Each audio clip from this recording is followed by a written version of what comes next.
بەناوی خوای بەخشندەی میرەبان سڵاو و ڕەحمەتی خوای پەروەردگارتان لەبێ بینەرانی ئازیز و خۆشەویست خۆشحاڵم لە ئاڵلقەیەکی نوێی بەرنامەی ژێرخان پێتان دەگەمەوە لە ماڵقەیەدا تیشک دەخەینە سەر بەگەڕخستنی سەرمایی دارایی و هەروەها تیشک دەخەینە سەر بانکی ئیسلامی ڕۆڵی لە بەگەڕخستنی سەرمایی داراییدا. هەڵبەتە بەگەڕخستنی سەرمایی دارایی ئیشێکی ئەوەنە ئاسان نییە لە یاساکانی ئابووریدا بێگومان پێویستی بە شارەزایەتیەکی ئەوتۆ هەیە بۆ ئەوەی کە سەرمایەکە بەگەڕ بخرێ ئەگەر بە دەستە جەمعی و لە ڕێگەی گروپ یاخود حکوومەتەوە بوو ئەوە پێویستە بە پلان و بە شێوازی خۆی بەگەڕ بخرێ. هەروەها لە ڕووە ئاینیەکەشیەوە پێویستە تاک یاخود هەر موئەسسە و دامەزراوێک پێویستە ڕەچاوی ئەو حاڵەتە تایبەتەی بکە کە ئێمە لەژێر فەرمانی ئاینی پیرۆزی ئیسلامدا لایەنی ئابووریش ڕەچاو کراوە لەژێر فەرمانی ئاەتەکانی خوای پەروەردگار و هەروە فەرمایشتەکانی پێغەمبەری نازار صلی الله علیه وسلم ئێمە شێوازی ئابووریشمان داڕێژراوە. هەڵبەتە لەم چوارچێوەشدا باز لە شێوازەکانی بانکی ئیسلامیش دەکەین بۆ ئەوەی کە چۆن سەرمایەکانمان لەو بانکەدا بەگەڕ بخەین. بێگومان وەکو هەمیشە بە میوانداری بەڕێز ماوەسا ئەحمەدی حاجی ڕەشید گفتوگۆی زیاتر لەم بارەوە دەکەین. ماوەسا دووبارە سوپاس بۆ ئامادەبوونتان. سوپاس بۆ بەڕێز. ماوەسا مێ بۆ پرسیارە دەست پێکەم چۆن بە شێوازە زانستیەکەی سەرمایە بەگەڕ بخرێت. بەڵێ. بەناوی خوای بەخشندەی میهرەبان سوپاس بۆ بەڕێزتان سوپاس بۆ کەناڵی پەیام کە دەرفەتەکان دووبارە کاتەوە بۆ ئەوەی بتوانین هاوڵاتیانی خۆمان ئاشنا بکەین لە ڕوانگەی ئابووریەوە بە تایبەت ڕوانگەی ئابووری ئیسلامی چونکە طبقی ئەو فەلسەفەی کە ئێمە قەناعەتمان پێی هەیە ئەفعال و کردەوەکانمان هەڵسو کەوتمان بەپێ ئەو بەرنامە ئەو فەلسەفەیە بێ کە قەناعەتمان پێ هەیە ئەویش فەلسەفەی ئیسلام. هەر ئاینێک ئەبێت تەحلیلی هەبێ بۆ ئەحداس، هەر ئاینێک ئەبێ وەڵامدانەوەی ئەو پرسیارانەی کە لای مرۆڤەکان دروستە بن ئەبێ جواب گۆی ئەوەی پێبێ واتە وەڵامی پێبێ بۆ ئەو بابەتانە. بابەتی ئابووری یەکێکە لەو بابەتانەی کە ئیسلام جوابی پێ بۆ ئابووری لەسەر چه ئەساسێک بێ بۆیە ئەبێ بگەڕین لەسەر ئەو دەقانەی ئەو نصوصە پیرۆزانی کە نصوصی قورئانن و ئەو نەسانەی کە پێغەمبەری خوا لە کاتی خۆیدا فەرموویەتی. بەڵام پێویستمان بەوە هەیە لێکدانەوەی ورد بکەین بۆ ئەو بابەتانە چونکە مەسەلەی ئابووری مەسەلەیەکی سابت نییە، زۆربەی بابەتەکانی مەسەلەیەکی گۆڕاوە. کۆمەڵێک فاکتەر هەن کە زەمینیان بۆ ڕەخساوە لە ئێستادا جیاواز لەو زەمینانەی کە لە 1400 ساڵ لەمە پێش واتە ئەو مامەڵانەی کەوا لە 1400 ساڵ لەمە پێش کراوە زۆر جیاوازیان هەیە لەگەڵ ئەو مامەڵانەی لەگەڵ ئێستا کراوە. ئەوەی کاڵا و کەلوپەل بووە شمەک بووە لە کاتی خۆیدا لە ئێستادا مەرج نییە کاڵا و کەلوپەل و شمەکی ضروری بێ بۆیە ئەولەویات گۆڕاوە لەمانە. یەکێک لەو بابەتانی کە باسمان کرد کە ئینسان پێویست سەرمایی بۆ دروستە بێ، ینی کاتێک کە باسمان کرد کە سەرمایەکان ئەبێ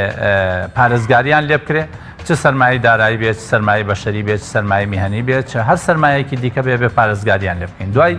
بابەتەکە یەکێک لە هەرە گرنگترینیان سەرمایی داراییە کە چۆن پارێزگاری لەم سەرمایە دارایە بکەین. یەکێک لەو بابەتانەی زۆر تەرکیزمان لەسەرە کرد کە وەگەڕخستنی سەرمایی داراییە. وەگەڕخستنی سەرمایی دارایی فعلەن ئاسان نییە و ئێمە کۆمەڵێک ئابووری هاو شێوەمان هەیە یا ئابووریمان هەیە لە ئایدۆلۆژیەکانی ترا لە ئەو بەرنامانەی دیکە هەن چه ئاینی دیکە بێ وەکو مەسیحیەت یاخود یەهودیەت چۆن سەیری فایدەی بانقیەکەن یا چۆن سەیری بابەتە ئابووریەکانەکەن و بابەتی دیکەی وەزعیمان هەیە یا فەلسەفاتی وەزعیمان هەیە چ نظامی کۆمونیستی بێت چ نظامی ڕەسمالی بێت چۆن سەیری ئابووریەکەن. ئیسلام خۆی بۆ خۆی بەرنامەی تایبەتی هەیە، ڕوانگەی تایبەتی هەیە، لێکدانەوەی تایبەتی هەیە بۆ ئابووری. کەواتە ئێمە پاراستنی سەرمایە طبقی ئەو نەزەریاتانەی کە ئێمە قەناعەتمان پێ هەیە کە نەزەریەی ئیسلامە پێویستە سەرمایەکانمان وەگەڕ بخەین تاوەکو نەفەوتێت چونکە ئێمە باسمان لەوە کرد هەر سەرمایە کە بیهێڵیتەوە بە تایبەتی سەرمایی دارایی کە بیهێڵیتەوە وەکو وایە قاڵبێک سەوەڵ بخەیتە ناو لۆکەرێک لە مانگێکی گەرمای وەکو مانگی حەوتە دوجار وردە ئەم سەوەڵە ئەتوێتەوە نابیتە خاوەنی هیچ چونکە با بڵێن بەڵگەنەویستێک هەیە کە باس لەوەیە کە ئەڵێ دیناری ئەمڕۆ یەکسان نییە بە دیناری سبەینێ چونکە بەپێی ئەو ڕێژە هەڵایسانەی کە ئەبێت لە واقعی کۆمەلگا کە ساڵانە هەڵاوسان گۆڕانکاری بەسەرادێت جاگەر مەرحەلەکە مەرحەلەی جمود و ئینکیماش و ئەوانە بێ ئەوان ڕێژەی هەڵاوسان لەوانێ زۆربەی کات کەمەکە و ئەگەر مەرحەلەی نەشاتی اقتصادی بێ هەڵاوسان بەرەو دۆخێکی زیاترە ڕۆ ئەمەش کەوتۆتە سەرەوەی دەسەڵاتی سیاسی بە چن نەزەریەیەکی اقتصادی ئیسفادە لەمانەیە کە ئایا مەرحەلەی جمود یا مەرحەلەی ئینکیماش چۆن ئەگۆڕێ بۆ مەرحەلەی نمووە ئەگۆڕێ بۆ مەرحەلەی ئیزدیهار لە هەموو حاڵەتەکانە اقتصادی ئیسلامی یەکێکە لەو بابەتانەی کە زیندووە لە ئێستادا کە توانای ئەوەی هەیە جوابدانەوەی ئەو وەڵامانە بکە بە تایبەتی بۆ پاراستنی سەرمایە ئەومان لەبیر نەچێ کەسێکی وەکو گۆڵدن براون ئەڵێ باشترین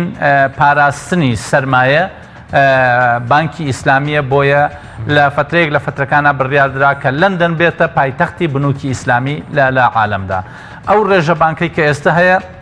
تاریخ بەو شێوەیە نەیدیوە کەواتە ئەگەر ڕێمەوە سەر ئاساسی پرسیارەکەمان ئایا ئێمە بەچی سەرمایەکانمان بپارێزین بەگەڕخستن ئەی چۆن سەرمایەکانمان بەگەڕ بخەین لە حاڵەتی ئێستاماندا ئێمە تەعامل لەگەڵ واقعەکەین کە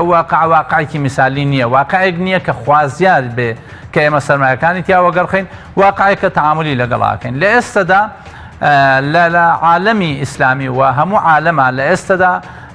سەرمایە لە ڕێگەی بنووکەوە گەڕەخرێت جا بنووکەکان فایدەوی ڕیبەوی بن وەک باسەکرێت ئەو بانکانە من کە سوکاری یاخود ئەو بانکانە بێت کە تەسنیفەکرێ بەوەی فائیدەیان تیا هەیە یاخود تیجارەت بەدەینەکەن قەرز ئەکڕێ و ئەفرۆشێتەوە یا ئەو بانکانە بێن نەخێت تەعامل بە قەرز ناکەن و تەعامل بە فایدە و سو ناکەن بۆیە تەسنیفەکرێن بنووکی ڕیبەوی لەگەڵ بنووکی ئەللا ڕیبەوی واتە ئەو بانکانەی کە بەسوون و ئەو بانکانەی کە بێسوودن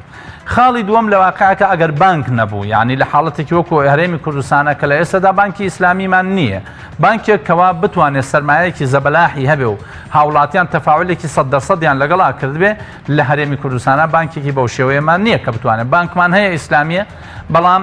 توانای سەرمایەی وەگەڕخستنەکەی ئەوە نەگەورە نیە هاوڵاتیانی ئێمەش ئەو تەفاعولیان تا ئێستا نەبووە لەگەڵ بانقا تا بچن هەموو سەرمایەکانی خۆیان لەوێ دانێن و حکوومەتیش هەماهەنگ نەبووە چونکە لەو وڵاتانەی کە بانکی ئیسلامی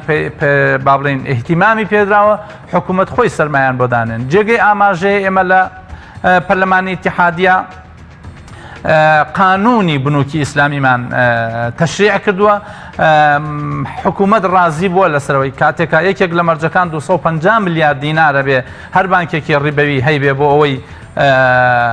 بانکی مرکزی اعترافی پێ بکە و مۆڵەتی پێ بدە بۆ بانکی ئیسلامی ئەم سەرمایە کراوە 150 میلیارد دینار تاوەکو بتوانێت تەسهیلاتێک بێ و حکوومەت خۆی بۆ خۆی ئەتوانێت مامەڵە لەگەڵ ئەم بانکا بکە کەواتە لە حاڵەتی نەبوونی بانکە ئێمە ناچارە بین پەنابەرینە بەر ڕێگای تر کە ڕێگەکان بەڕاستی زەمانەتیان نیە چونکە ئەزمموی لەو پێشمان هەیە یان لە ڕێگەی بازرگانێکی شارەزاوە سەرمایەکانمان بەگەڕەخێن کە ئەوەش واقعی هەرێمی کوردستان بە هەر سێ شارەکەیەوە کارەساتی زۆر گەورەیان دروست کردووەکەوە هاوڵاتیان پارەیان هەبووە چوندیان ناوەلای بازرگانێک و سیقە و متمانیان پێی هەبووە دوجار ئەم بازرگانە اینجا هەڵشکاوە یاخود فعلەن بە شێوەیەک لە شێوەکان تەدلیس و فێڵی لە خەڵک کردووە سەرمایەکەی بە شێوەیەک لە شێوەکان فەوتاندووە یا بردوێتی لەگەڵ خۆیان لە ئێستادا هاوڵاتیان بەبێ سەرمایە ماونەوە تووشی خەفەت و ناڕەحەتی بوون کەواتە لە حاڵەتی نەبوونی بانکە ئێمە ناچارە بین پەنابەرینە بەر بازرگان بەڵام ئەبێ بازرگانەکە بازرگانێکی سیقە پێکرا و شارەزا بێ خۆ ئەگەر بازرگان چونکە هەموو بازرگان توانای وەگەڕخستنی مەبلەغێکی محدد لە سەرمایە هەیە ناکرێت پارەی هەمومان بخاتە گەڕ و هەمووشمان ئەو بازرگانە سیقەیەمان دەست ناکرێت کەواتە ئەتوانین مەرحەلەی سێم گروپی بازرگانی دروست بکەین ینی کۆمەڵێک خەڵک کۆبنەوە کە یەکیان سەرمایە هەبێ یەکێ دیکان شارەزایی هەبێ یەکێ دیکان قانونی بێ و کاروباری یاسایین کە یەکێتریان لە مەجای ئیدارە شارەزا بێ ئەم گروپە ئەتوانن سەرمایەی خۆیشان و سەرمایە خەڵکی دیکەش وەگەڕ بخەن لە ئێستادا لە کوردستانە ئەمە باشترین فاکتەرە کەوا کۆمەڵێک خەڵک بتوانن سەرمایەکانیان خۆیان وەگەڕی بخەن و سەرمایە خەڵکی دیکەش وەگەڕ بخەن زۆر باشە دەست خۆش ماوسا هەڵبەتە ئاماژەیەکی کەمت پێدا کە بانکی ئیسلامی تاسە لە عێراق و هەرێمی کوردستان بە شێوەیەکی ڕەسمی ئەو تۆ نەکراوەتەوە ینی چی بکرێت بۆی کە ئەگەر ئەم بانکە هەبوو ینی بانکی ئیسلامی سوودی چییە بۆ هاوڵاتی بۆی کە پارەکەی تیا بەگەڕ بخات تا ئێستا بێگومان هاوڵاتیانی هەرێمی کوردستان شێوازی کارکردنی بانکی زۆر بە کەمیتیا کراوە هەڵبەتە لە ڕێگەی ماڵی خۆیەوە پارەکەی هەڵگرتو و پاشەکەوتی کردو و سەرمایەکە یاخود لە لای کەسێک داناوە. ئەم بانکە ئەگەر شارەزایەتێکی ئەوتۆ بۆ بینەرەکانمان بانکی ئیسلامی چی پێشکەش بە بەو کەساکە کە سەرمایەکەی داتێ؟ طبعا ئێمە بەڵگەنەوەیستێکمان هەیە ئەمە قولەیەکی اقتصادیمان هەیە هەموو اقتصادەکان کار لەسەر ئەم بابەتەکەن لا اقتصاد بدون البنك ولا بنوك بدون فوائد ئەمە زۆربەی بیرمەندە ئابووری ناسەکان باز لەماکەن ئەڵێن هیچ ئابووریەک بەبێ بانک دانامەزرێ هیچ ئابووریەک بەبێ بانک گەشە ناکە و هیچ بانکێک بەبێ فائیدە ناکە. ئەم وشەیە ئەگەر سەیریکەین ئەم ڕستەیە بەشی یەکەمی ئێمە متفقین لەگەڵیا کە هیچ اقتصادێک بەبێ بانک گەشە ناکە و هیچ اقتصادێک بەبێ بانک مامەڵە ناتوانێت بەرەو پێش بڕ. بەڵام بەشی دووەمیان کە هیچ بانکێک بەبێ فائیدە نابێ ئێمە تەجروبەیەکمان هەیە لە عالەمی ئیسلامی و لە عالەما لە ئێستادا کە بانکی بێفائیدەمان هەیە واتە بانکی لاڕیبەویمان هەیە کە بانکێکن ڕیبا وەرناگرن ئەخدەن و عەطان یان نەفائیدە وەرەگرن و نەفائیدەی ژەدەن. بۆیە بانک یەکێکە لەو شوێنانەی کەوا ئەتوانێ اقتصادی وڵات یا با بڵێن عاملی محرکی ئەساسی اقتصادی وڵات. بنوک ئەگەر سیر بکەین وەسیتێکە بانک وەسیتێکە لە بینی دوو کەسە لەگەڵ بە شێوە گشتیەکەی با بڵێن باسی بانکەکەم بە تعریفە گشتیەکەی بریتە لە وەسیتێک لە بینی دوو کەسە بە تایبەتی ئەو بانکانەی کە قەرز ئەدەن و وەدایە وەرەگرن و قەرز ئەدەن بریتە لە بینی دوو گروپە گروپێکیان پارەیان لێ زیادە ئەچن لەم بانکەدایانێن گروپێکیان پارەیان نی ئەچن لەم بانکە وەرەگرن کەواتە وەسیتێکە لە بینی دوو کەسە یا دوو موسسە مەسەڵەن موسسە هەیە پارەی لێ زیادە پارەکانی خۆی خاتە بانکۆ موسسەی هەیە پارەی پێ احتیاجە کەواتە لە بین یەکێک کە عیزی مالی هەبێ یەکێکیش کە فائزی مالی هەبێ ئەمەش بۆ شەخص هەر هەمان تعریفی هەیە یەکێک کە فائزی مالی هێواتە پارەی هەیە و نازانێت چۆن چی لێ بکە اینجا ئەمە لەبەر ئەمانەت بێ ئەچێ ئەی پارێزێت لە ناو موسسەیەەکە یاخود وەگەڕخستن بێ چونکە هەندێک جار بۆ ئەمانەت مەسەن ئەو حساباتانەی کە لە بانقا هەیە معلومی جەنابتە حسابی جاریمان هەیە لەگەڵ حسابی تەوفیرمان هەیە حسابی جاری بریت لەبەر ئەمانەتی قەزیەکە چونکە ئێستا لە عالەما بەرەو ئەو قۆناغە ڕۆیشتووە کە ئێستا نقودی مشەفەر دروست بێ وەکو ئەوانەی کە باسمان کرد کوێنەکان لە مەرحەلەی نقودی سیلاعیەوە بۆ مەرحەلەی نقودی معدنی بۆ مەرحەلەی نقودی وەرەقی بۆ مەرحەلەی نقودی ئەلکترۆنی بۆ مەرحەلەی نقودی مشەفەرە کە ئەم قۆناغانە وای کردووە لە ئێستادا بەبێ بانک هیچ کاروبارێکی ئابووری تێناپەڕێ بۆیە بانک اعتیبارەکرێ بە بنیەی تەحتی اقتصادی هەر وڵاتێک چەند سیستەمی بانکیەکەی پێشکەوتوو بێ وڵاتە ئەوەندەی اقتصادەکەی پێشکەوتووە چەند پاشکەوتوو بێ بنوک لە وڵاتە ئەوەندەی اقتصادی ئەو وڵاتە پاشکەوتووە بینەوە سەر ئەوەی ئەم تعریفە بگوێزینەوە بۆ تعریفی بانکی ئیسلامی چۆن بانک لە مستەلەح عامەکەیە موسسەیەکی مالیە تعامل بە پارەوەکە کە پارە وەرەگری و پارە ئەدا بانکی ئیسلامی هەمان تعریف ئەتوانین بانکی ئیسلامی یا لە تعبیرەکەی دریدا چونکە ئێمە ئەگەر لە ڕووی زاراوەوە تعریفکەین یا لە ڕووی ئیستیلاحەوە لە ڕووی زاراوەوە کەلیمەی بانکمان هەیە کە وشەیەکی لاتینیە بە معنای بانکۆدێ بانکۆ یعنی ئەو مێزەی کاتی خۆی کە کۆمەڵێک سەرراف دانیشتون پارەیان داناوە گۆڕاویانەوە اینجا ئەوە مەسکوکاتیان داناوە گۆڕاویانەوە بە پارەی وەرەقی یاخود پارەی وەرەقەیان گۆڕیوەتەوە بە مەسکوکاتی ذەهەبی و مەسکوکاتی ئاڵتون ئەو سکانەی کە ئاڵتون ئەو سکانەی کەەوە مەرحەلەی نقودی معدەنیە واتە کاتێکەوە پارە معدەن بووە میتاڵ بووە کانزا بووە لەوەوە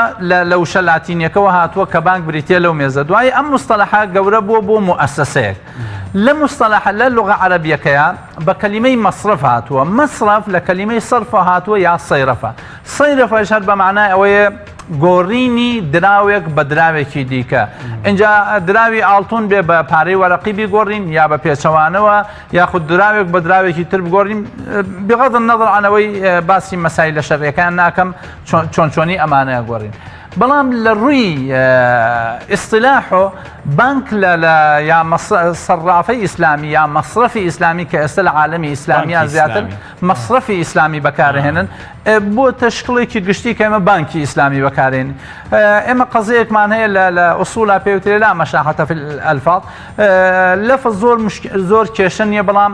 ضرورە ئێمە بتوانین بۆ خۆمان مصطلحاتمان هەبێ ئەگەر بوترێ مەصرفی ئیسلامی ئەوە شتێکی تایبەتی ترە ئەگەر هاوکارانمان تعریفەکەمان بدەنێ ناساندنی بانکی ئیسلامی بانکی ئیسلامی دەستگایەکە دامەزراوەیەکە کە مامەڵە بریتە لەو دەستگا و دامەزراوانەی کە مامەڵە بە پارە و دراوە دەکەن لەکوێ تعریفەکە ئەگۆڕێ لە پابندبوون بەچیوە بە حکومەکانی شریعەتی ئیسلامەوە هەر بانکێکمان بینی لە نظامی داخلیەکە چکە هەموو بانکێک نظامی داخلی هەیە لە نظامی داخلی ئەو بانکان نووسرا بوو پابندین بە یاساکانی شریعەتی ئیسلام و بنەمانە گۆڕەکانی چونکە ئێمە هەندێک بنەما هەیە مەسەن ڕیبا فائیدە سوو کە هەموو مصطلحاتەکان یەکێکن ئەمە سەوابتن لە ئیسلامە کە ڕیبا حرامە کە ئەگەر پابند بێ بە حکومە شەڕەکانی ئیسلام و بنەمانە گۆڕەکانیەوە کار دەکات لەسەر وەبەرهێنان و وەگەڕخستن بنووکی ئیسلامی جیاواز لە بنووکی تەقلیدی یا لە بنووکی ڕیبەوی کار ئەکا بۆ وەرگرتنی قەرز و پێدانی قەرز بەڵام بنووکی ئیسلامی کارەکە بۆ وەگەڕخستن یا وەبەرهێنانی پارە بە ڕێگەی شەرعی ڕێگە شەرعیەکان چین کە دوای باسییانەکەین چەند سەرچاومان هەیە بۆ وەگەڕخستنی ڕێگەی وەبەرهێنان لەمە چه ئامانجێکی بانکی ئیسلامی لێرەوە ئەتوانین بڵێن بانکی ئیسلامی ئامانجەکەی چەسپاندن و بەرەو پێشبردننی گەشەی ئابوووریە وە کۆمەڵایەتیە چ گەشەیەک کۆمەڵایەتیەکی تەندروست چکە زۆر جار گەشەی کۆمەڵایەتیمان هەیە بەڵام گەشەیەکی تەندروست نییە بۆیە هەمیشە ئەبێ گەشە کۆمەڵایەتیەکان گەشە ئابوووریەکان گەشەیەکی تەندروستن لە ئێستادا ئەگەر ملاحەزە بکەی ئەو پارەی ئەو دراوەی کە مامەڵەی پێوەکرێت لە ئەساسۆ 20 تریلیۆن دۆلار تێناپەڕێت لە دنیادا بەڵام حەجمی تەبادلی تیجاری بە هەموو سکوک و سەنەدات و قڕوز و دەین ئەوە مشتەقاتی پارەوە نزیکەی 6 تریلیۆن دینار مامەڵەی پێوەکرێت بۆیە تعاملی دەین بە دەین نەکرێواتە قەرز ئەکڕێ و قەرز ئەفرۆشێتەوە اقتصادی ئیسلامی و بانکی ئیسلامی ڕێگە بەوە نادا بۆیە کاتێکمانەوەی مامەڵە لەگەڵ بانکێک بکەین هەر بانکێک بناسیین بۆ ئەوەی مامەڵەکانمان مطابقی هەبێ لەگەڵ شریعەتی ئیسلامە ئەبێ پێش هەموو شتێک بپرسین ئەم بانکە پابندە بە بنەماکانی شریعەتی ئیسلامەوە کە ئەوەمان زانی اینجا ئەم بانکە تەصنیفەکرێ بە بانکێکی ئیسلامی زۆر باشە پرسیارەی جدی مێ لەسەر خودی بانکی ئیسلامی و بەکارخستنی ئەو سەرمایی کە ئەمانوێت لە بانکێکی غەیرە ڕیبەویەوە بیکەینە بانکێکی مەصرفێکی ئیسلامیەوە بەڵام ئەمەوێت پێشەوە من تا پێش بەرنامەکە پێشەوەی ئامادەکاری بۆ بەرنامەکەین مێژووی بانکی ئیسلامی نازانی ینی مێژووی بانکی ئیسلامی بۆ کێ گەڕێتەوە ئەو کەسانە چیان کرد بۆی کە بانکێکی ئیسلامی لەسەر ئەو بنەما شەرعیە ئابووریە ئیسلامیانی کە لەسەری دامەزراوە کوێ بنیادی ناوەوە ڕۆڵ و پێگەی لە مێژووە تاوەکو ئێستا چ گۆڕانکاریەکی کردو بانکی ئیسلامی طبعا ئێمە ئەوەمان لەبیر نەچێت چۆن تاریخی بانک لە غەیری نظامی ئیسلامیە تاریخێکی هەیە و بانک لەو شێوە سادە و ساکارەوە کە مێزێک بۆ پارەی لەسەر دانراوە تاوەکو ئەمڕۆ مؤسساتی دەولی و بانکی دەولی و سندوقی نەقدی دەولی و ئەو هەموو مؤسساتە عیملاقە لە عالەما هەیە چەند تەطەوری کردووە اقتصادی ئیسلامیش وەک تیۆر دوایی وەکو پراکتیک بە چەند قۆناغێک تا چووە تاوەکو گەیشتووەتە ئەم قۆناغی ئێستا لە عەسری با بڵێن لە بیدایەتی عەسری ئیسلامە اقتصاد بەو شێوە با بڵێن نەزەریە نەبووە کۆمەڵێک نصوص بووە لە ناو قورئانی پیرۆزە باز لە زەکات و باز لە میرات و باز لەوەی کە لە دوای ئینسان بەجێ ئەمێنێ ئەمانە کۆمەڵە تێکستمان هەبووە لە سەرەتادا ئەم تێکستانە دوایی تاوەکو ئەوەی بیدایەت لە دەوڵەتی مەدینە دەوڵەت دروستە بێ جۆرێک لە پێویستمان بەوە بێ بەیتولمالمان بۆ دروستە بێت دوای بەیتولمال مەرحەلەی خولەفای ڕاشیدین کە بەتایبەتی لە عەسری عومەری کوڕی خەتابە ڕەزا و ڕەحمەتی خوای لێبێ اینجا دەواوین دروستە بێ لەوەوە دیوانی خەراج دروستە بێ ئیمجارەکانی جیبایەی ئەموالەکرێ بەتایبەتی لە عەسری ئەوە فتوحاتێکی زۆر گەورە دروست بووە دەوڵەتی ئیسلامی ئەبێتە خاوەنی سەرمایە اینجا سەرمایە عینی بێ یا سەرمایە نەقدی بێ کە لەو کاتە ئاڵتون هەبووە لەگەڵ زیوە هەبووە دراوی ئەو دوانە هەبووە تا دوایی لە سەردەمی عەبدولمەلیکی کوڕی مەلوانە سکە لێ ئەدرێ و ئەو سکانەی کە لەو کاتە مامەڵەیان پێکراوە ئەم مەرحەلەیە هەر بەو شێوەیە هاتووە هەتاوەکو دەوڵەتی عوسمانیش و حتا شتێک نەبووە بە ناوی اقتصادی ئیسلامی تاوەکو سقوتی خلافەی ئیسلامی لە ساڵی 1656 لە دوای ئەمە کە دەوڵەتی ئیسلامی نامێنێ بۆ ئەو دەوڵەتەی کە هەبووە لە ساڵەکانی سی بەدواوە ئەنجا حرەکاتی ئیسلامی بۆ دروستکردنەوەی ئەم مەجدە دەسەکەن بەکارکردن لە ئەنجامی ئەوەی مەسەن وڵاتێکی وەکو میسر کە با بڵێن یەکەم بەرنامەی یا یەکەم بیدایەتی حرەکاتی ئیسلامی تیا دەست پێەکە لەو کاتە لە میسردا کۆمەڵێک بانکی ڕیبەوی دێتە ناو میسر کاتێک کە بانک دامەزرێنن خەڵکە مسلمانەکە ئەم مامەڵەیە ئەبینن اینجا ئەوان بۆ ئەم مەفهومە گەڕێن لە ئیسلامە ئایا لە ئیسلامە شتێک هەیە ئیدارەی ماڵیان بۆ بدا بۆیە ئەمە بێتە باکوورەی ئەو فکرەی لای ئەو خەڵکانە دروست بووە لە ساڵی سیەکانە لە دوای سیەکان کاتێک حرەکاتی ئیسلامی دروستە بن ئەبنە هۆی ئەوەی ئایا ئەم حرەکە ئیسلامیانە جوابی هەموو پرسیارەکانە دەنەوە یەکێک لەو پرسیارانەی کە لیانەکرێ کاتێک ئێوە باز لەوەکەن دەوڵەت دروستەکەن یەکێک لە مؤسساتی دەوڵەت اقتصادەکەیەتی ئێوە چۆن اقتصادێکتان هەیە اقتصادەکەتان ئەو کاتە بە تایبەتی لە ساڵەکانی سیەکان بە تایبەتی لە 28 کە دروستە بێ حرەکەی ئیخوان مسلمین اینجا قیاداتی ئەم حرەکەیە دەست ئەکەن بنووسین لەسەر ئەم بابەتە بۆیە باکوورەی ئەم قەزەیە ئەگەڕێتەوە بۆ ئەو فترەیە کەوا پێویستیان بەوە بێ قسە بکەن لەسەر بابەتێک بە ناوی اقتصادی ئیسلامیەوە ئەم قەزیەیە وای لێ دێ لە ساڵی 1940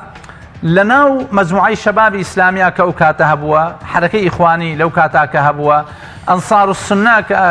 کە سێ حرەکەی ئیسلامی بوون ئەمانە کۆمەڵێک نووسەریان هەبووە کە باسییان لە اقتصادی ئیسلامی کردووەکو نووسینەکانی شەیخی سوبوکی ئیمامی بەننا خۆشتی لەسەر نووسیوە شەیخی مراغی هاو زەمان کە لە میسر ئەمە دروست بووە لە پاکستان هەمان شێوە دروست بووە مەودودی شتی نووسی و کتێبی نووسیوە لەسەر ڕیبا ئەمە قۆناغی یەکەمە تا ساڵی چلەکان لە دوای ساڵی چلەکان لە پەنجاکان کۆمەڵی قۆناغی تر دەست پێەکە لە ساڵی پەنجاکان هەفتەنامەی فقی ئیسلامی لە پاریس هەفتەنامەیەک دەرەکە هەفتانە کۆبوونەوەیەکەکەن باس لە اقتصادی ئیسلامیەکەن بە تایبەتی باسی ڕیباکەن چونکە لەو کاتە مجتمعی غەربی هەمویان تەعامل بە ڕیباکەن بۆیە ئەو هەفتەنامە فقیە لە پاریس کە دروستە بێ لەویا دەسەکەن بە توێژینەوە لەسەر اقتصادی ئیسلامی و دروستکردنی مؤسسەیەک کەوا بەبێ ڕیبا بە تایبەتی نووسینەکانی دکتۆر محەممەد ڕاز و محەممەد عەبدوڵڵا زەهرا کە ئەمە بیدایەتی ئەو چەمکانن کەوا بیدایەتی مەفاهیم و چەمکی اقتصادی ئیسلامی وەکو ئەوەی ئێستا هەیە دروستە بێ کۆبنەوەیکی هەفتانە لە دیمەشق هەر هەمان کاتا لە ساڵی 52 مالک بن سەیف ئەوە بیرمەندێکی جەزائیریە وەکو بیرۆکە ئەم قەزیە وەکو چەمکێک قەزی اقتصادی ئیسلامی ئەدا بە گوێی عالەمی ئیسلامیە تاوەکو لەسەر ئەم بابەتە ئیش بکەن اینجا کۆمەڵێ نووسەری تر وەکو شەهید عەبدولقادر عۆدە کە ئەمە یەکێک بووە لە کەسە شارەزاکانی میسر کە لە حرەکەی ئیخوان بووە خۆی قازی بووە یەکێک لەو شتانەی کە نووسیوێتی کتێبێکە بە ناوی ماڵ و حکم لە ئیسلامدا ئایا چه پەیوەندیەکیان هەیە ماڵ و حکم لە ئیسلامدا چونکە ئەم دوانە لازم و مەلزومی یەکن هەر کەسێک بێوێ حکم کە ئەبێ بزانێت چۆن ماڵ بەدەستێنێ و چۆن ماڵ سەرفەکە چونکە ماڵ ئیدامەی حکم ئەدا حکم بەبێ ماڵ ئیدارەی ناڕات تۆ سەیری بیدایەتی عەسری ڕەسوولی ئەکرەم کە کاتێک کە پێویستیان بووە تەجهیزی جێیشێ بکەن داوای سەدەقە و خێر و ئەوانە کراوە کە چۆن تەجی بەڵام کاتێک کە دەوڵەت بنیادی بۆ دروستە بێ ئیتر مەرجنی هەمیشە ئەوە بڕوا خەڵک سەدەقەی پێ بکە ئەبێ خۆی موسسەیەکی مالی هەبێ ئیش لەسەرەوە بکە جگە لەمانە کاتی خۆی سەید قوتوب لەسەر ماڵ نووسویەتی و بەتایبەتی لەسەر ڕیبان نووسویەتی لە کتێبەکانیە و ئیشارەت بەوانەیەکە ئەمە لە ساڵی 50 لە دوای ئەمە کۆمەڵێک نووسەری دیکەمان بۆ دێ محەممەد ئەبوو سعود شێخ شەلتوت کە ئەمە مفتی میسر بووە تەمان لە سەردەمی شێخ شەلتوتە شتێکی دیکە دروستە بێ شێخ شەلتوت یەکێکە بێت لەوانەی کە یەکەم جارە بێ باز لە قەزیەی فائیدەی بانکیەکە چونکە شێخ شەلتوت قەناعەتی وابوو کە فائیدەی بانکی ئەگەر بۆ ئیستثمار بێ جیاوازە لەوەی فائیدەی بانکی ئەگەر بۆ ئیستیهلاک بێ چونکە حتا هەندێک جیاوازی ئێستا دروست بووە لەسەر مەسئلەی ڕیبا ئایا ڕیبا تەنها لە ئاڵتون و زیوایە یاخود لە پارەی وەرەقیشا هەیە شێخ شەلتوت یەکێکە لەو کەسانەی کە قەناعەتی وایە ڕیبا لەسەر حاجەیە کەسێک کە محتاج بێ پارەی وەرگر بە قەرش زیادەی بخەیتە سەرە بێتە ڕیبا ئەگینا ئەوەی پارە بۆ ئیستیسمار وەرگێ زیادەی بخەیتە سەرە بێتە ڕیبە لای ئەو ئەمە مەسئلەیەکی خلافیە تا ئێستا یەکلا نەکراوەتەوە لەلایەن ماوەسایانەوە دکتۆر عەبدولکەریم خەتیب محەممەد عەبدوڵڵاه العەرەبی ئەحمەد الشەرباسی کۆمەڵێک کتێبی زۆر باشی هەیە دکتۆر عیسا و لە هندستانیش ئەبولحەسەنی نەدەوی محەممەد عەزیز چوارچێوەی گشتی بانکی ئیسلامی لە ساڵی 1950 لەلایەن دکتۆر محەممەد عەزیز لە دوای پەنجاکان لە 58 تا یەکەم کەسە بێ کە چوارچێوەی بانکی ئیسلامی ئەمانە توانیویانە نموزەجێکی غەربی وەربگرن و پێشنیاری بکەن لە دوای قۆناغی 58 لە ساڵی 62 بیرمەندێکی پاکستانی محەممەد حەمیدوڵڵاه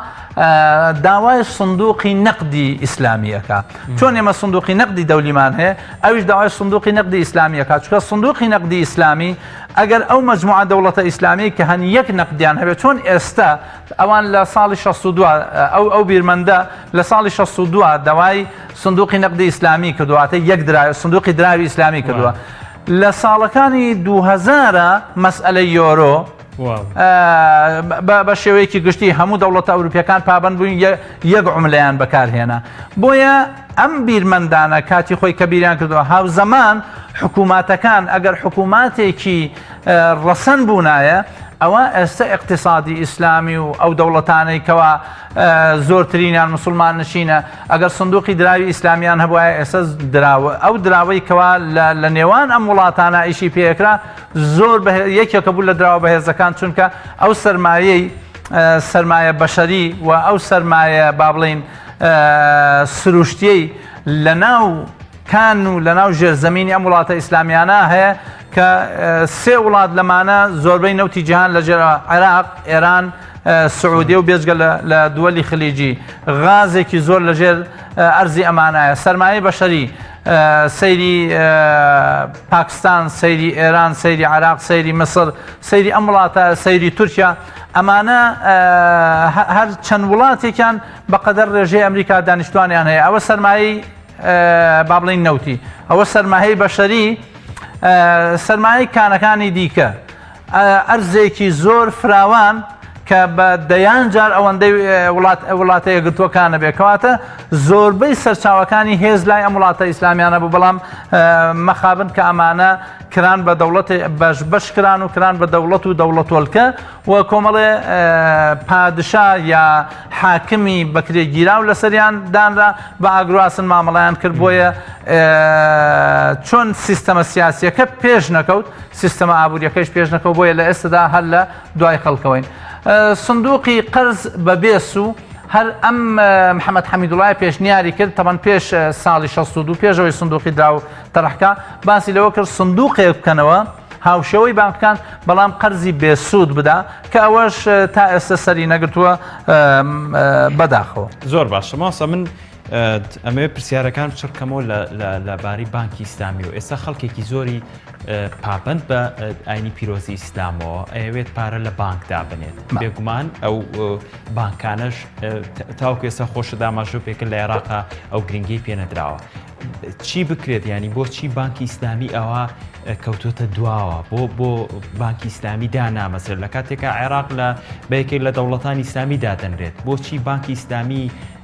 هەربوونی نییە ئێستا لە هەرێمی کوردستان و ئەشمێ بەشی دوای پرسیارەکەم وا لێ بکەم ینی لەوەی کە اقتصادی ئەم وڵاتانەوە داڕوخاوە هۆکارەکەی وەیە کە بانکی ڕبەوی تایە گەشەی کردووە و لە خیابی بانکی ئیسلامی ئەوای لێ هاتووە طبعا مسئلەی ئەم وڵاتانەی ئێمە مسئلەی بانکی ئیسلامی بە دوو تەیار ڕۆیشتووە تەیارێکیان تەیارێکی نەزەریە کە ئێمە لە ئێستادا بەشە نەزەریەکەی حازرە کە بانکی ئیسلامی چۆنە چی پێکرێت چی بۆ کراوە لە ساڵی 2010 تا کازمەی اقتصادی عالەمی دروست بوو نزیکەی 300 بانک ئیفلاسیان کردووە مەسەن دوو گەورە بانکی عالەمی فانیمەی و فێدریک ماک کە لە ساڵی 1929 کە لە جمعەی ڕەشدا اقتصادی عالم ئینهیاری کرد ئەم دوو بانکە لەو کاتا ئیفلاسیان نەکرد دوو بانکی زۆر بەقوت بوون بەڵام لە ساڵی 2010 حتا ئەم دوو بانکەش ئیفلاسیان کرد و ویلایەتە یەکگرتووەکان خۆی فریای ئەوە کەوت کە مەرحەلەی یەکەم 750 میلیۆن دلار مەرحەلەی دووەم تا نزیکەی 5 میلیارد دلاریان خستە بەردەم ئەم بانکانە تاوەکو دووبارە ئەم بانکانە بژینەوە بەڵام لەگەڵ ئەم 300 و تقریبا 30 بانک ئیفلاسیان کرد لە هەموو عالەمە هیچ بانکێکی ئیسلامی لە سەرتاسەری عالەمە دۆلارێک زەرەری نەکردووە بۆ چونکە بانکی ئیسلامی باشترین شوێنە بۆ پاراستنی سەرچاوەی دارایی بەڵام ئەو مەفهومەی کە لای ئێمە غائبە وەکو حاڵەتە نەزەریەکەیمان هەیە بە دوای حاڵەتە عەمەلیەکەیان نەگەڕاوین تا بزانین چەند ئیسفادەی لێکەین خاڵی یەک خاڵی دووەم ئەنزیمەی لای ئێمە ئەو وڵاتانەی ئەو کە نظامی سیاسی لای ئێمە لە هەر شوێنێک بوو بێ نظامێک بووە پابند بووە یا پەیوەست بووە بە دەوڵەتە ئەقلیمی و دەوڵەتە جیهانیەکانەوە کە لەسەر ئەساسی سیستەمی بانکی ڕیبەوی ئیدارەیانداوە بۆیە هەرگیز بە دوای ئەم سەرچاوەیان نەگەڕاوە تا بزانێ بانکی ئیسلامی چ مەنفعەتێکی هەیە خاڵی سێهەم هاوڵاتیانی ئێمە چۆن نەزەریەکەمان حازر بووە حتا مەسەن خەڵکەکەشمان کە حرەکاتی ئیسلامی بوون بە دوای ئەم چەمکان نەگەڕاون کە بتوانن ئەم پرۆژەیە چۆن ئەزمموی سیاسیان نقل کردووە لە وڵاتانۆ لە ئەزمموی حرەکاتی سیاسیان نقل کردووە لە شەرق و غەربۆ ئەوە ئەزمموی اقتصادی ئەم حرەکاتانیان نقل نەکردووە خاڵی چوارەم مەسە من ئاگادارم بەڕێز پرۆفسۆر دکتۆر عەلی قەرداغی زۆر هەوڵیدا فەرعی ئەم بانکە ئیسلامیانە بێنێتە هەرێمی کوردستان بەڵام ڕێگەیان نەدا بە شێوەیەک لەو شێوانە تا خەڵکی کوردستان بتوان ئیسفادە بکەن لەم بانکە ئیسلامیانە بە حکمی ئەوەی بەڕێز پرۆفسۆر دکتۆر عەلی قەرداغی یەکێکە لە خەڵکە زۆر شارەزاکانی بواری اقتصادی ئیسلامی و کتێبێکی زۆر ناوازەی هەیە کە 12 مجەڵەدە لەسەر الحەقیبە القەرداغیە من ألفه إلى يائه باسی اقتصادی ئیسلامی و سیستەمی اقتصادی ئیسلامی و بنووکی ئیسلامی و هەموو سەرچاوەکانی وەگەڕخستنی سەرمایە ئیسلامی ئەکا ئەم شخصیەتە گەورەی هەبووە هەرێمی کوردستان بەڵام نەهێڵراوە ئەم شخصیەتە گەورە ئیسفادە لە ئەم پیاوە بکرێ و بەهۆی ئەمەوە چونکە ئەم پیاوە لە عالەمی ئیسلامیە و لە عالەمی غەیر ئیسلامیە با بڵێن شخصیەتێکی اقتصادی عالەمیە سقەیەک و متمانەیەکی زۆر تایبەتی هەیە ئەم بانکە ئیسلامیانە زۆربەی زۆریان ئامادە بوون فەرعبێنە هەرێمی کوردستانەوە و بیهێنە عێراقەوە دوو حاڵەت نەیهێشتووە یەکەم لای ئێمە مەشهورە لە هەرێمی کوردستانە هەر پرۆژەیەک ئەهێنیتە هەرێمی کوردستان و بەرپرسان داوای لە 151 یەکەن بۆی ئیدارە لە دەست ئەوانە بێ خاڵی دووەم وەزعی نامستەقڕی یا با بڵێن نەبوونی ئیستیقراری سیاسی وای کردووە کە ئەم بانکانە جەراعەتی ئەوە نەکەن چونکە مقۆلەیەکمان هەیە ئەڵێ سەرمایە ترسنۆکە لە هەر کوێ بشێوی هەبێ سەرمایە لەوێ ڕاکە ئەم دوو فاکتەرەمان ئیسفادە لێ نەکردووە ئیستقرارێک بۆ هەرێمی کوردستان دروست بکەین و دوو ئیسفادە بکەین لەو علاقاتان لەو شخصیاتانەی کە هەمانە لە عالەمی ئیسلامیا و لە مەجالی سیقەی بانکیە هەن ئەگینا ئەو بانکانەی کە ئێستا هەنوو ژمارەیان لە 2000 بانک تێپەڕێ لە عالەما و 10,000 فەرع زیاتریان هەیە و نزیکەی 1 تریلیۆن دۆلار سەرمایان هەیە ئێستا هەرێمی کوردستان ئەیتوانی بەهرەمەند بێ زیاتر لە 10 فەرعی ئەم بانکانە لە کاتێکە لە ئێستادا 56 بانک هەیە لە عێراقا کە 6 تا 7یان حکومین و باقیەکەی تریان ئەهلین بەڵام لەم هەموو بانکە ئەهلیانە یەک دوو بانقیان هەن کە بانقێکی ئیسلامین بەڵام کێشەکە لەوایە سەرمایەی نییە بتوانێت تەغطیەی پێداویستیەکانی خەڵک بکە یەک دوو نافیزەش هەیە کە دوای دێنە سەرەوەی بانک چییە و نافیزە چییە بانکێکی ڕیبەویە بەڵام بە تایبەتی دەلاقەیەکی کردوتەوە بەشێکی داناوە بۆ مامەڵەی ئیسلامی کە بتوانن هاوڵاتیان لە ڕێگەی ئەم دەلاقەوە مامەڵەیەکی ئیسلامی لەگەڵ ئەم بانکانە بکەن بۆیە هۆکارەکەی پەیوەندی هەیە بەوەی خۆمان ڕۆشنبیری ئیسلامیمان ڕۆشنبیری اقتصادی ئیسلامیمان کەم بووە و وەزعی هەرێمەکەمان و نەمانتوانێت ئیسفادە بکەین لە کەسایەتی ئیسلامی. مۆسا ئەحمەد ئێستا بێگومان بینەرەکانمان ینی چاوەڕێەوەن بە حکومی ئێمە تازە ینی ئاشنابین بە کاری بانکی. یعنی ئەگەر هاوڵاتیان هەرێمی کوردستان بانکی ئیسلامی لە هەرێمی کوردستان دابنرێ سوودی بۆ بەگەڕخستنی سەرمایی تاک چییە کە لە بانکێکی ڕیبەویەوە سەرمایەکەی بگوازێتەوە بۆ بانکێکی ئیسلامی. ینی ئەمەوێت بزانم بانکی ئیسلامی چ ڕۆڵێکی هەیە بۆی کە سەرمایەکەمان بکەینەوە بانکەوە. نموزەجێکم هێنایەوە کە لە کاتی 2008 تا 330 بانک ئیفلاسیان کردووە یەک بانکی ئیسلامی نە ئیفلاسی کردووە نە دۆلارێک زەرری کردووە لە ئێستادا حاڵی حازر ئەلەو سلێمانی کە هەمانە کۆمەڵێک خەڵک پارەیان بە وەدایع داناوە لای هەندێک بانک پارەکانیان ئێستا نادرێتەوە و ڕۆژانە یا هەفتانە مانگانە چاوەڕێەوەن پارەکان وەربنەوە. بانکی ئیسلامی یەکێک لە خاصیەتە هەرە گرنگەکانیەوەی سەرمایە قابلی فەوتان نییە بەڵام لە بانکی ڕیبەویە قابل بەوەیە ئەو بانکانە ئیفلاس بکەن وەکو بۆم باسکردی 330 بانک ئیفلاسیان کردو. ئێستا لە عێراقدا ژمارەیەکی زۆر بانک خراونەتە ژێر وەسای بانکی مرکزیوە کە نایەڵێت تەعاملاتی بانکی بە شێوەیەکی گشتی بکەن و هەندێک بانک پارەی هاوڵاتیانیان لایە دەستکاری پارەکانیان کردو. بۆیە یەکێک لە سوودە گەورەکانی بانکی ئیسلامی ئەوەیە سەرمایە قابل بە فەوتان نییە و هاوکاری با بڵین ئیسفادەیەکی دیکەی نسبەی ئەرباحی بانکی ئیسلامی هەمیشە زیاترە لە نسبەی ئەرباحی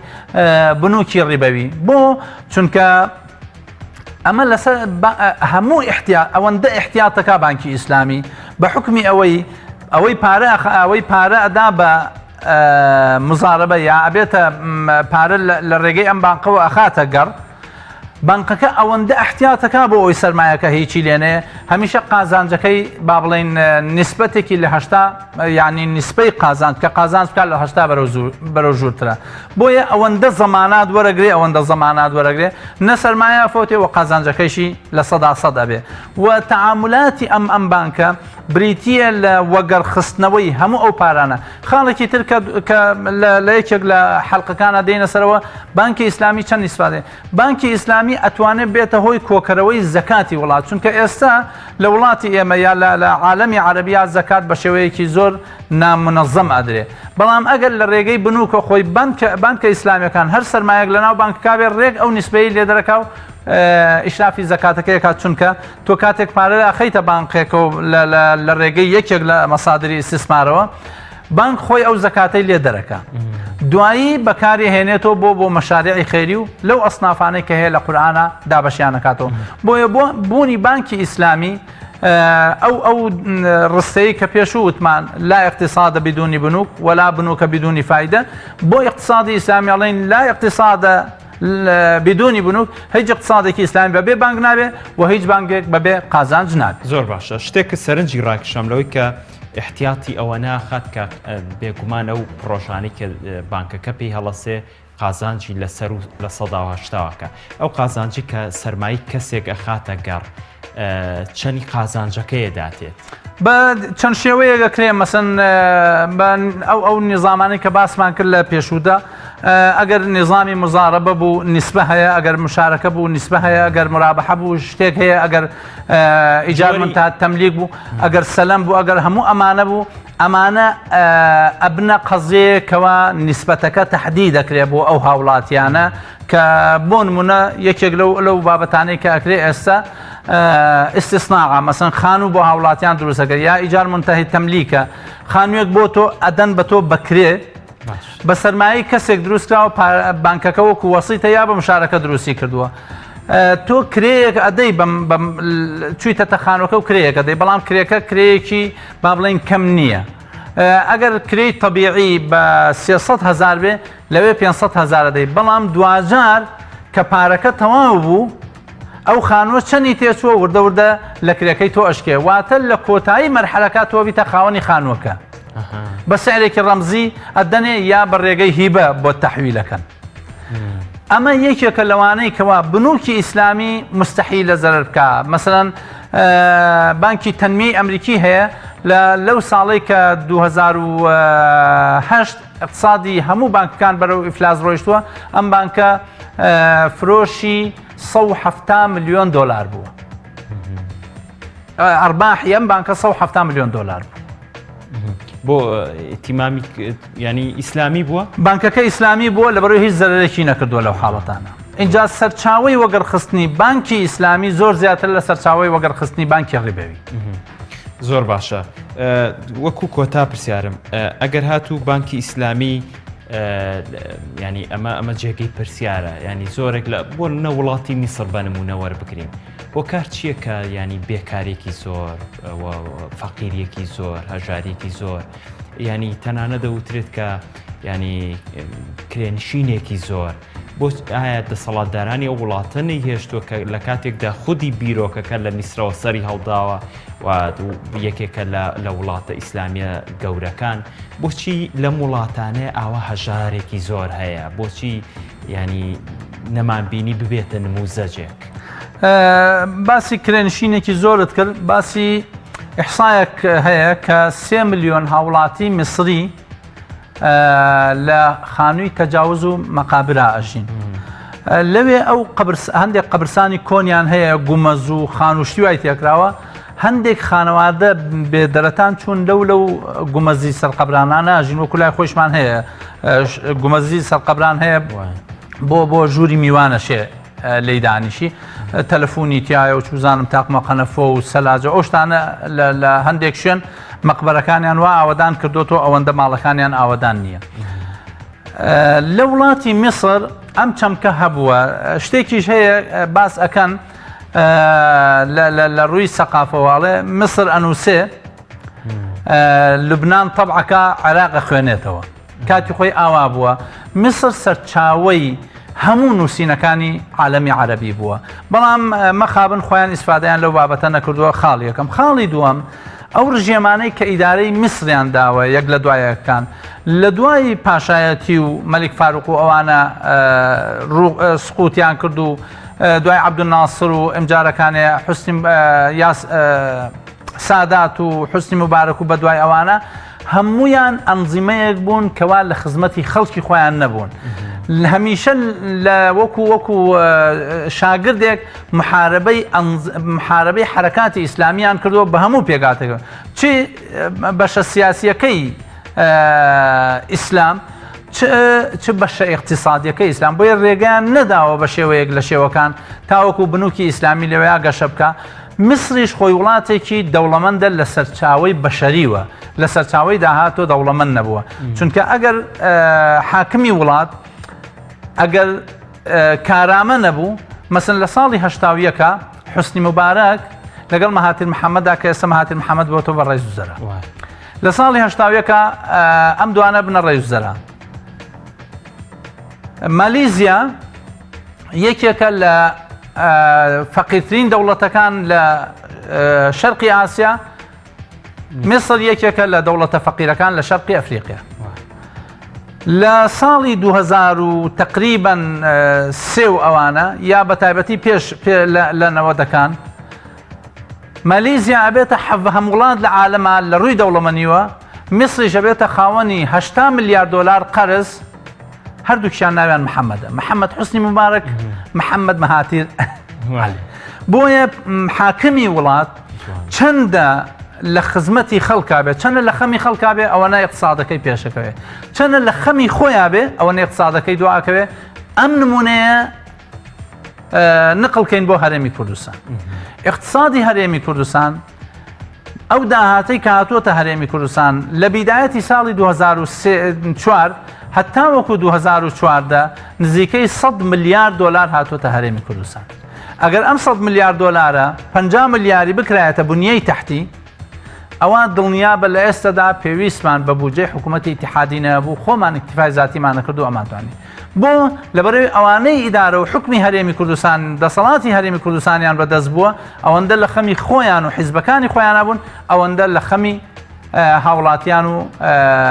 بەرژۆندی گشتی وڵاتەکانە بوون یا هەرێمەکانە بوون بۆیە اقتصادی ئێمەش ئێستا هاوشێوەی اقتصادی میسری بە 26 ملیار دلار قەرزەوە ئەناڵێنین و ڕکودێکی زۆر لە ناو هەرێمی کوردستانە هەیە ئێستا چاوەڕێن ئەگەر لە بەغاوە 307 ملیار دینارەکە نەیە کە ڕۆژانە چەند کەناڵێک تەلەفۆنەکەن ئایا بەردەوامە بێ پارەکەی عێراقیانە